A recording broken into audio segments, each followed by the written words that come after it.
Olá, você está aqui no Nada Trivial, já é segunda-feira, dia de Inspiring Brains, a gente botando neurociência no ambiente corporativo. E eu quero perguntar para você que é líder, para você que gerencia pessoas de alguma forma, está cansado de ouvir desculpas? Está cansado de receber uma justificativa ao invés da entrega? Isso é muito comum. Quem sabe seja essa uma das demandas mais importantes que a gente tem, que é o tal do accountability. Quer dizer, as pessoas se responsabilizarem pelo que foi demandado a elas. E, em geral, né, as razões mais diretas sobre isso é que a intenção do indivíduo está centrada não em realizar definitivamente seu trabalho, sua tarefa, mas em explicar por que ele não realizou. Né?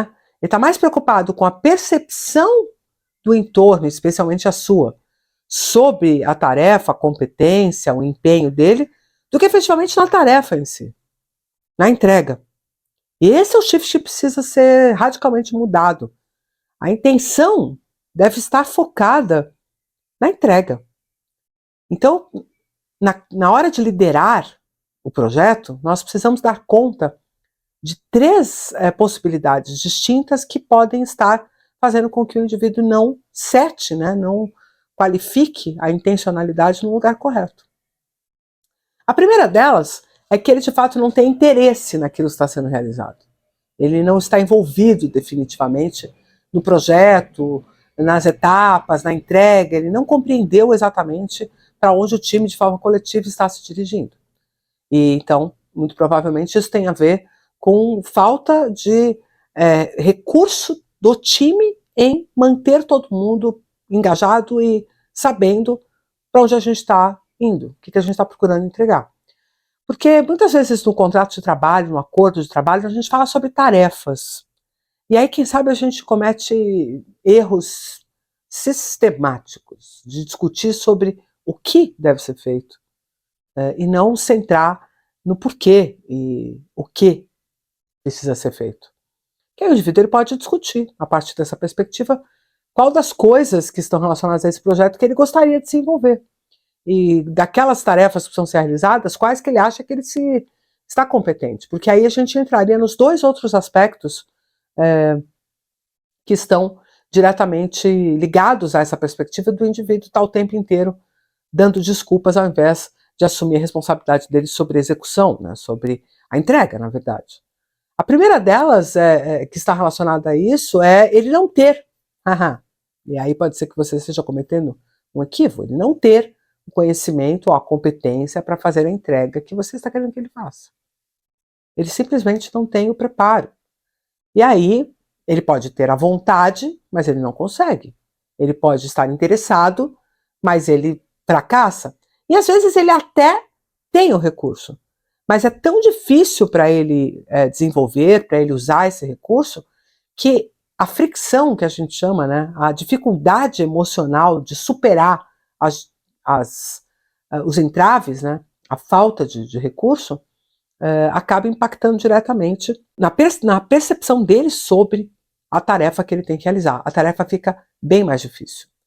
Eu não tenho exata noção de como realizar, bato um pouco de cabeça, apanho um pouco, não consigo resolver, portanto, começo a achar que, né, o problema está comigo, e aí, como eu não sei como é que o chefe, como é que a liderança, como é que a empresa vai reagir ao posicionamento de, olha só, eu acho que eu não sei fazer, faz com que esse indivíduo fique tentando fazer, e ele patina. E aí, como ele não consegue, e ele não vai dizer para você, não consigo porque eu não sei, porque ele não sabe como é que você vai reagir a isso, qual vai ser a decisão, né? Porque se eu estou aqui para fazer uma tarefa e eu estou dizendo que eu não sei fazer essa tarefa, se eu estou aqui para entregar um resultado e eu estou dizendo que eu não consigo entregar esse resultado, é possível que eu perca esse trabalho, né?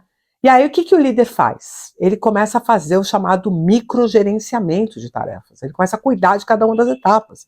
Desesperadamente ele sabe onde ele precisa chegar, ele sabe qual a entrega precisa fazer, ele sabe quais são as metas, ele desesperadamente sai cuidando de cada uma das pessoas do time, o que está fazendo, como está fazendo, entregou, não entregou. E definitivamente isso não vai solucionar a questão do time. Cada um precisa ter mínimo conhecimento sobre qual é a tarefa e qual é a expectativa que você tem sobre ele. Outro aspecto importante é que pode ser que o alinhamento esteja equivocado. Você pode ter sugerido ou pautado a forma de fazer e o jeito de entregar de uma determinada visão, e isso não foi compreendido desse jeito pelo colaborador, pela pessoa. Então ela começa a não fazer, e ela só se toca que ela não fez o que você esperava quando você pede, quando você cobra. E aí naquele momento ela também tem dificuldade de assumir que ela não entendeu, que ela não compreendeu. Então, veja, na maior parte do tempo, essa condição recorrente nas organizações, que toda hora batem, né, na porta aqui da Illumine perguntando exatamente sobre esse tema. Vocês trabalham workshops, treinamentos para desenvolver accountability, que é o indivíduo entender que, tipo, se eu fiz, tá aqui, tá feito, se eu não fiz, e fui eu que não fiz, e ok, eu preciso entender o que me impediu de fazer. Né? E isso é uma questão própria de cada um de nós com a sua vida laboral, com as suas entregas, com aquilo que tem de expectativa. Então eu estou aqui gravando um vídeo para vocês, para o Nada Trivial, falando sobre esse tema. Eu poderia dizer, olha, eu não consegui entregar, e começar a cobrar alguém que não tem o vídeo da segunda-feira do Inspiring Brains no vídeo, né, do dia tal e tal. Mas eu estive pronta, eu preparei o tema, eu estudei, eu vim aqui, eu pensei sobre o que eu ia falar, ou eu estou terceirizando todas essas atividades para alguém me cobrar se eu fiz o tema, para alguém me cobrar se eu fiz o desenvolvimento, que alguém microgerencie minhas coisas para eu poder dar desculpas. Ah, não, sabe o que é? Que essa noite eu não dormi bem. Ah, não, mas é porque eu não consegui. Ah, não, porque não mandaram um e-mail. Ah, porque as desculpas, elas sempre vão aparecer. Porque basta eu analisar o roteiro, né, que foi desenvolvido e enxergar um ponto de vulnerabilidade nesse roteiro. E aí é ali que eu vou colocar a historinha. Sempre vai ter. E aí a diferença é, sempre vão ter problemas, e aí a diferença é que alguns eu vou enfrentar, e vou resolver, e vou superar, e outros eu vou colocar no meu cabedal, no meu hall de desculpas, para eu não ter feito. Né? E aí isso é uma coisa bem complicada, porque isso leva o líder para este lugar horrível de ficar gerenciando tarefa por tarefa, mesmo aquelas que ele já delegou, que ele já comunicou, e que agora ele já está só esperando serem entregues para ele poder juntar tudo na realização que esse time precisa entregar. Então, essa perspectiva, ela precisa estar pautada por um nível de compreensão sobre qual é o meu papel, e eu tenho que querer realizar esse papel. Eu tenho que entender esse papel, que esse papel é válido. Na semana passada eu participei de um summit e assisti uma palestra de um bombeiro, e ele, de um jeito bem engraçado, estava contando, né, quando acontece de você ser o bombeiro do cone. Né? Eu não sabia que isso existia, mas o bombeiro do cone é um indivíduo que fica cuidando ali do cone para evitar que as pessoas leigas que estão ali querendo saber o que aconteceu, aquele bando de curiosos que sempre cercam o acidente, né, de passarem o cone.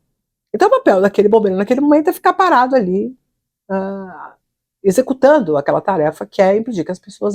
Parece uma tarefa de menor valor, mas ela é crucial, porque se essas pessoas atravessam o cone e começam a invadir a área lá do acidente, isso vai atrapalhar tremendamente toda e qualquer possibilidade de resgate.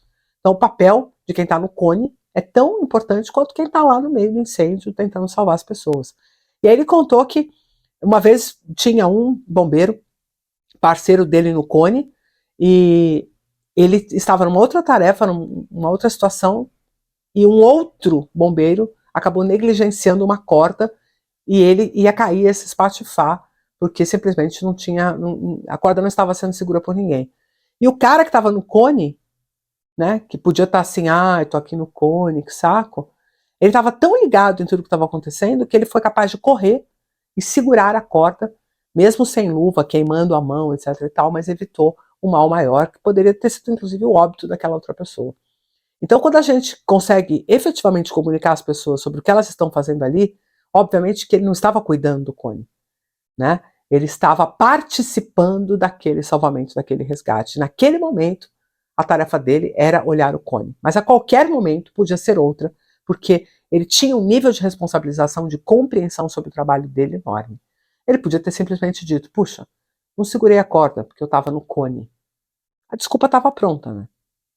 A desculpa estava lá. Ele podia ter usado, mas ele preferiu ir, se posicionar e realmente salvar o amigo. Como a gente, a maior parte da vida corporativa, a gente não vive essas situações extremas, as pessoas não percebem o quão sério é quando elas simplesmente dão desculpas pelo que elas não fizeram. E aí, às vezes, um trabalho inteiro de um time, de várias pessoas, vai por água abaixo, e isso desmotiva o time como um todo. Então, é muito importante que cada um saiba da sua responsabilidade, que tenha um nível de comunicação positiva para que as pessoas reconheçam isso e que a gente, na liderança, alimente aquela função com graus de emocionalidade que façam com que ele consiga dirigir sua intenção e sua motivação para aquela atividade. Não é fácil manter todo mundo engajado o suficiente para que todos se responsabilizem pelo projeto como um todo, para além das suas tarefas diretas. Mas isso é fundamental para que aquele ambiente corporativo saudável, seguro e produtivo realmente seja alcançado. Fora disso, é comando e controle, microgerenciamento e um líder completamente enlouquecido. Sai dessa, líder. Não fica nesse lugar não, viu? É muito importante que você mude esse jogo e deixe de assumir as desculpas. Não ouça mais as desculpas. Simplesmente não dê mais ouvido para elas. Simplesmente opere com relação a isso, dizendo, ok, mas o que você poderia ter feito para evitar que isso atrapalhasse sua tarefa? Essa é a expectativa que você deve ter dos seus colaboradores, que eles pelo menos consigam pensar naquilo que eles não conseguiram performar, para que eles tenham recurso para uma próxima situação. É isso. Inspiring Brains, do nada trivial. Se fosse trivial, não ia ter a menor graça. Então, não considere que eu te dei respostas, mas com certeza eu te ajudei a fazer novas perguntas. Um grande abraço e até o próximo.